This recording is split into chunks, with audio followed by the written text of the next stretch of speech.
When we think of combat in the 21st century, we really can't imagine combat today without tanks and trucks and armored vehicles. If we go back to the Mongols fighting against the Chinese, what we see is the first trip point in a history that will eventually bring us to the tank.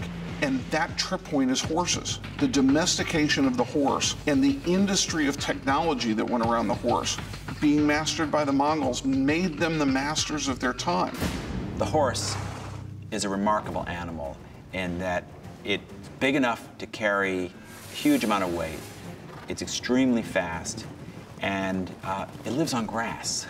So, you know, the Mongols had lots of grass. They lived on the steppes of Asia, these vast grasslands, so they could raise enormous herds of horses. Horses have been used in the Roman Empire as cavalry, but because they didn't have all of the furniture that went with the horse, they were really never heavy cavalry as we know them, and the heavy cavalry of the Mongols are really able to do pretty incredible things. The Mongols came up with saddles and stirrups and other things to make their horses more effective than they had been on battlefields in other places in the world prior to them. And by doing that, the Mongol became almost unbeatable.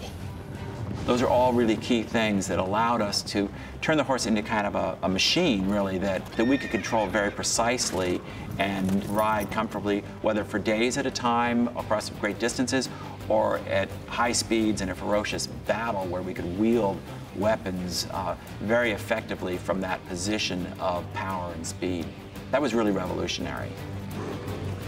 A horse does very simple things. It raises you above the battlefield. Second of all, I can move faster than you can. No man can outrun a horse, and a horse can go much farther in a day than a man, which means if I deliver my fighting force to the battlefield on horseback, my men are in better physical condition than their opponent who got to the battlefield on foot. Another advantage, when I'm moving large bodies of men, I can force an army of men on foot to maneuver by using my horse. I can force them into confusion. It is being able to ride into a place, do damage, and then disappear before anybody even knows what hit him. That's how powerful the horse is. That's why it's such a fearsome weapon.